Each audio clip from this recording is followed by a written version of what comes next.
Morning everyone. Well, it isn't quite morning, it's more like middle of the day. Well, first thing I'd like to do is to thank you all for subscribing to the channel. It's obviously, I think it's some sort of benchmark when you reach 1k. Well, it's just gone over that now, so I'm a bit blown away with it really, a bit lost in a way. Not sure, to be honest, where I'm going with this channel. Now, the whole thing is with this YouTube channel is that it was all a mistake actually when it all started. To kick it all off, what happened was my wife wanted to go up and do some shopping for one of these air fryers. So I go to the shop with her for the air fryer.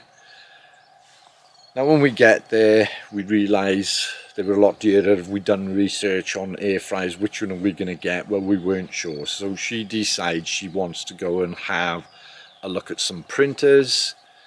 So she cracks on looking at printers. I'm stood next to the GoPro cabinet. And I'm thinking that could be useful for a bit of home use. So I'm talking to the guys about the GoPro. Now, once I put the whole package together, what do I need? This laptop, this hardware or whatever software that you got. The costs were a bit more than I thought, so I thought I'd knock it on the head, not bother. But by the time I caught up with the wife, she's now switched from printers, she's now on laptops. She's decided to buy a new laptop. So when I'm looking at what laptop she's buying, I'm thinking, well, why would you buy that and why didn't you buy this one? Anyway, it's a lot dearer, so I've covered the cost for the dearer one. That enables me now to get a GoPro. So I've purchased my first GoPro. Simple little thing. Now the idea of this was just to get a bit of footage, put it out and send it to my mates on their phones. Problem with this was, because I'm not very good with computers, was that the file was too big apparently to send to their mobile phones. So my son-in-law comes up and helps me with it, and his suggestion was put it on YouTube, don't have to tell anybody, and just text the boys and they'll be able to pick it up.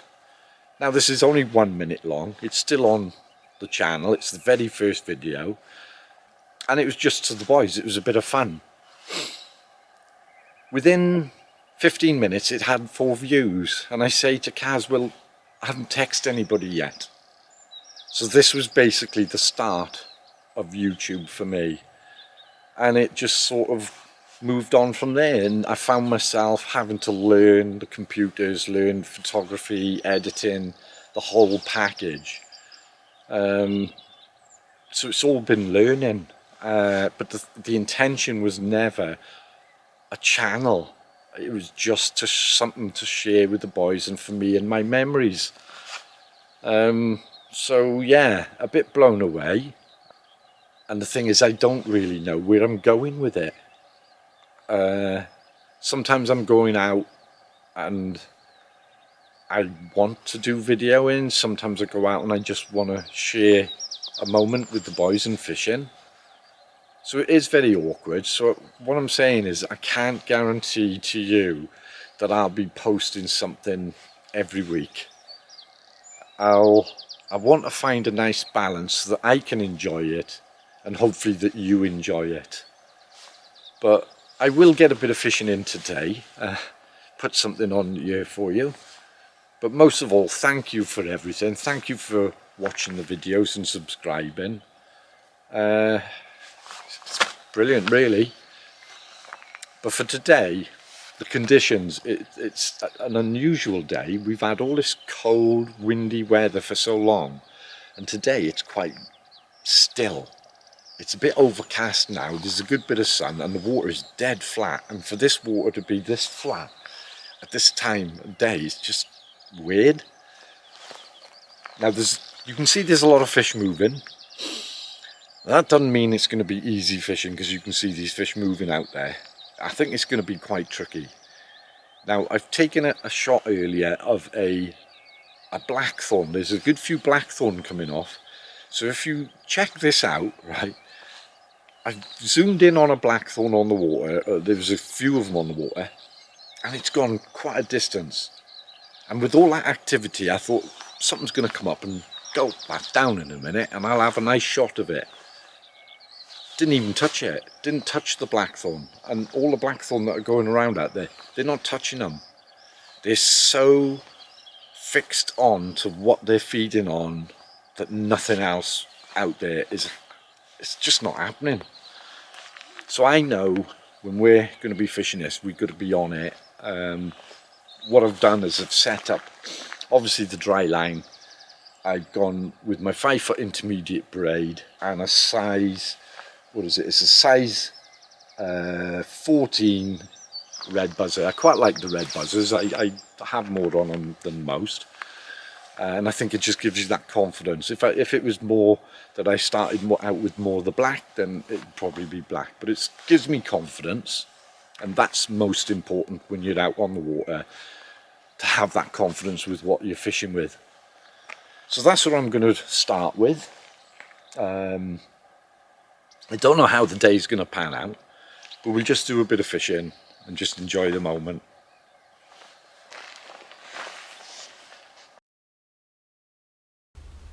Well, that's an indication as to how difficult the fishing could be today. There's a few of them on the water, and the fish aren't even touching them. They're so switched on to what they're feeding on that they can ignore that big meal.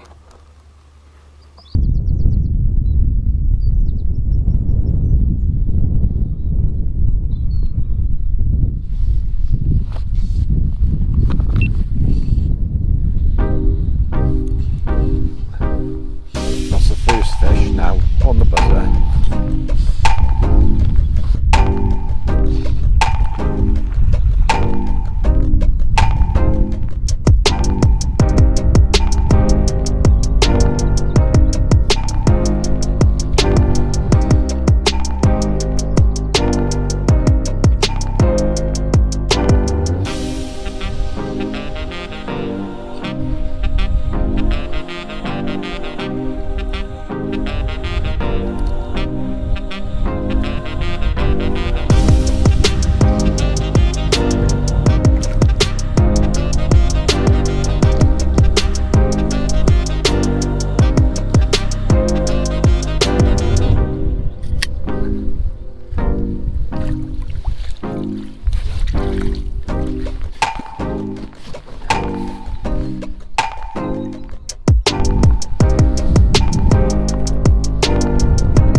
Okay, that was great.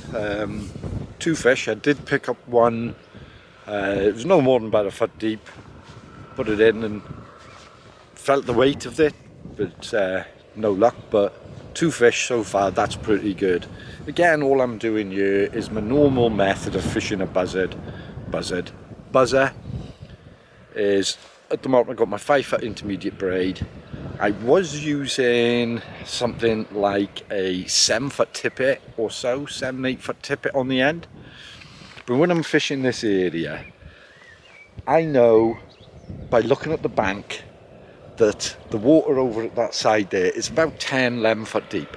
Now if I allow for a bit of vegetation on the bottom, and I've got a 10-foot tippet on, and I'm fishing pretty static, even allowing for the underflow and the currents under there, that's quite low to the bottom. So I want my pattern to be a bit higher, be more visible. So what I did then straight away was I only chopped about a foot and a bit, maybe a foot, off of the length of that tippet, and that meant the difference. That was when I started hitting the fish. Prior to that, I was putting it out and I wasn't getting much joy at all. But as soon as I shortened that tippet to match the water I'm fishing, started getting picking the fish up. So it is important. So I was just explaining this now to a chap fishing here, and he's been here now for the last hour and a half, or a bit more maybe, and he hasn't had a touch yet. So I thought I'd go over, have a look and see how he's set up. And again there, he had about a 12-foot tippet straight off his fly line.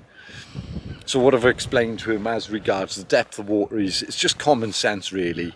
Going through it, looking at it, look at where your fly is going to be presented. So every water is going to be different. I go through heap loads of tippet material because I'm constantly changing it depending on where I'm fishing. It a lot depends on how you're fishing as well. So obviously if you're going to be putting out with a longer tippet and you're doing a quicker retrieve, that's going to hold it up a bit, so that isn't so important. But as soon as you want to be fishing like today, we need to be fishing sometimes a lot slower, more static. That'll present the pattern a lot deeper, and you've got to think of what could be down there. How visible is that pattern? So pays dividends just to look at what you're looking at here. When I'm looking across over there, I can see that about 10 to 12 foot of soil has been, or ground has been dug out. So I know roughly the depth over there by looking at the bank, and I can see this side of the bank and I know it shelves off. So it's a good point. So far so good, so we'll have another go now.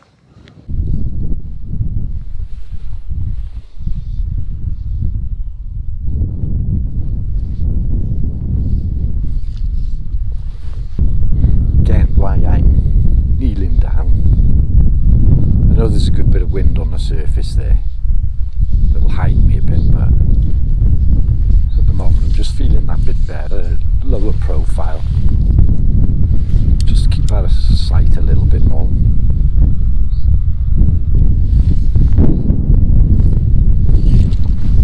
Oh bollocks, I'm up in the fucking tree.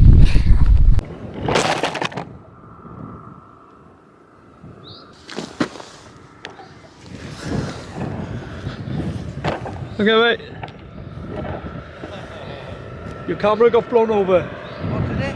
Yeah. Yeah. Okay.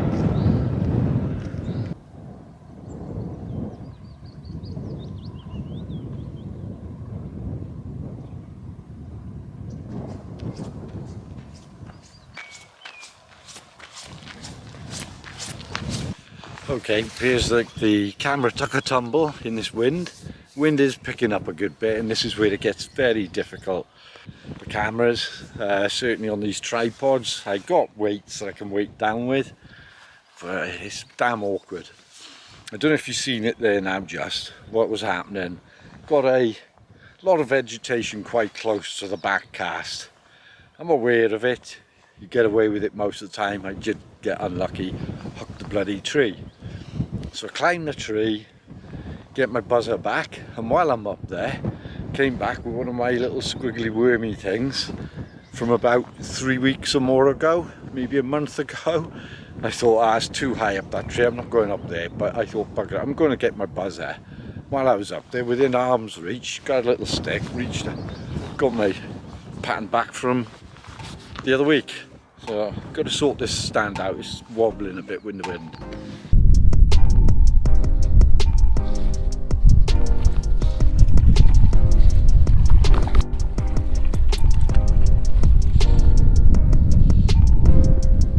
Got everything.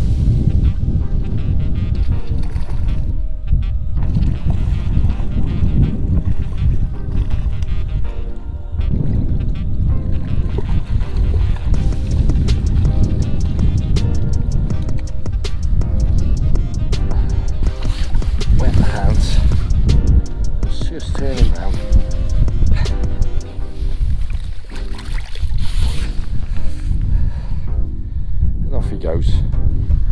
Let's go get the net. Going pretty potty here. Ah, dear. Chaos.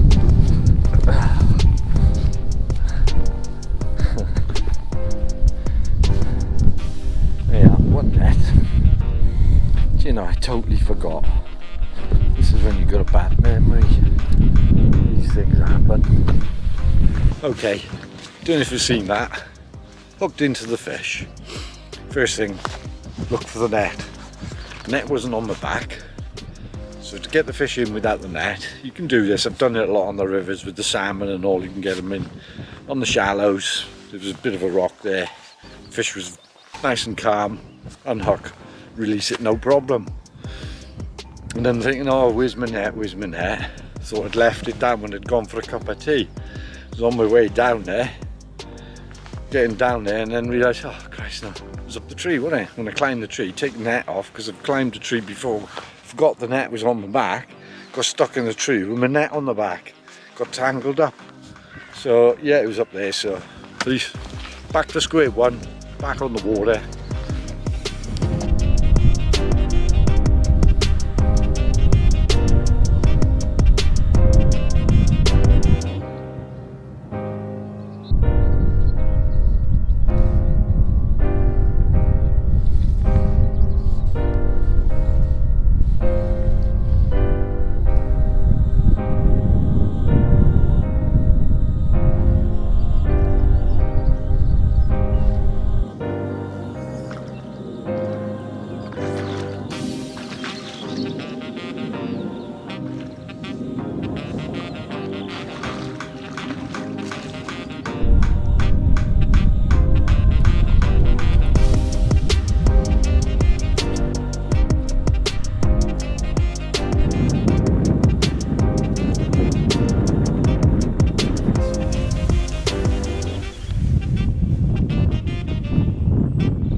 Okay, again there, putting the line out, fishing it quite static, and then it was just a couple of tweaks with the buzzer, bringing it up, just make it look alive, and the fish picked it up. Again, very soft take, like the previous one. To be honest, I wasn't sure whether it was a take or whether it was just stuck on a bit of weed, so you have to, don't strike them, but I'm just leaning into them. Luckily it was a fish, good fighting fish. Good condition, really nice. Okay, I've just spotted there's a good few fish in this water. Now, I'm not sure if they'll just take the buzzer as it is. I'll try the static to start. You can see them moving about there. There's one or two crackers amongst them. See anything move in there from the camera, but with the glasses on I can, once they get too far out I can't see bug at all. But I got a funny feeling now that this static business, because these fish are a lot higher in the water, so I think what I'll do is put the line out across and obviously speed the buzzer up, let it sink a bit and fish it a bit quicker and see what happens.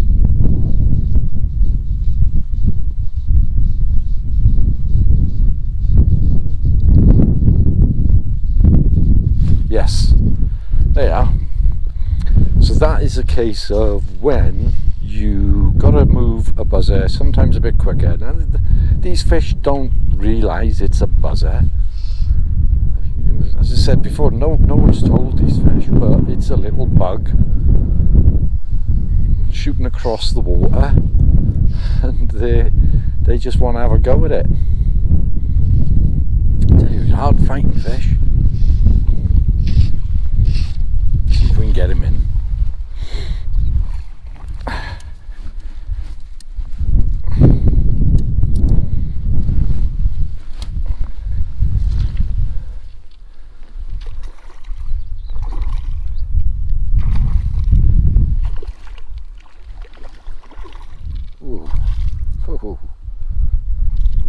weight of him. There we go. Good job. Okay, let's wet my hands. Let's find the buzzer. There it is. The side of the... Oh, it was there. Now where's it gone? There. Okay, buzzer out. Fish going home.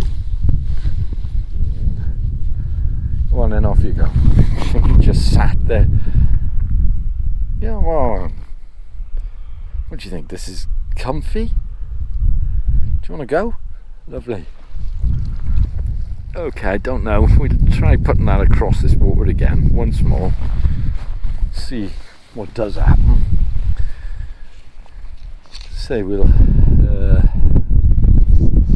faster retrieve, as I say. Well, that was a fast figure of 8 that I was doing there. Let it drop in a bit. There's fish moving all over the place in here, there, over there. I did tell the chap down there to fish this. Oh, there we are. Whoa, that hammered it. Oh, he's off. Oof. That was so aggressive. Oh, it's a wonder it didn't snap me, to be honest. Again, that was fast figure of 8.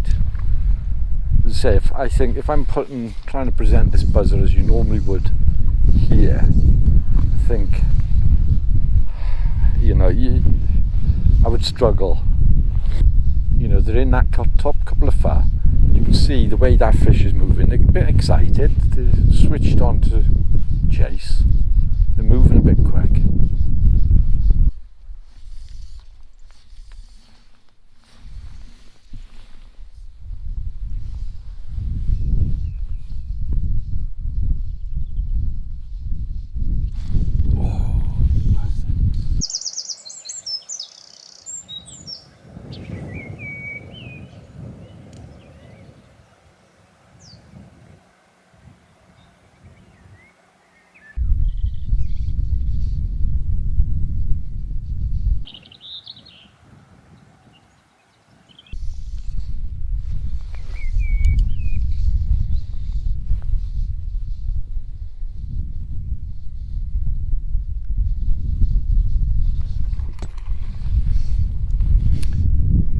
Again, that was let it sink a bit, fast figure of 8.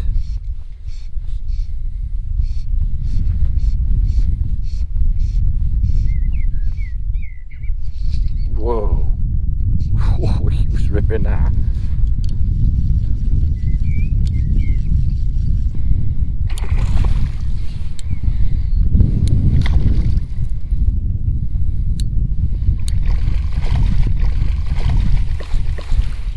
Scrapper.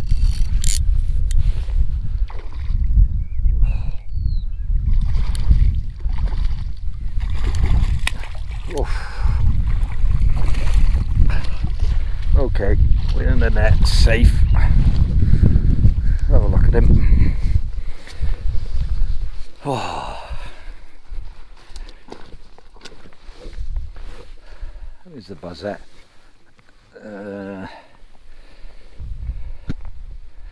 In the net. One buzzer out.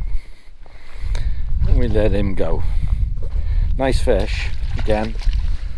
You can see that there. Let him go. And he's gone. Like a bullet. Okay, well, I'm done now for today. That was a decent 4.5 hours worth of fishing. As I say, I did start off wanting to fish the buzzer static. I've no problems with fishing static. As they say, keep it as static as you can. But then static isn't really static the way I look at it, because if you are putting it across the wind, that wind's pulling it round for you. Even if the water's dead flat, sometimes you've got undercurrents that are moving that buzzer. So it isn't quite static when it says static, but For me, incorporating a bit of movement, I have no problems with it. The results are, as you can see, it means you're catching fish. And I stuck with the same buzzer all the way through. So I've got that opportunity to fish it static, I can tweak it, I can strip it. And as you've seen up at the top bay there earlier, the fish were a bit higher. If I wanted to fish static there, that buzzer would have gone straight down below the fish, and I would have struggled.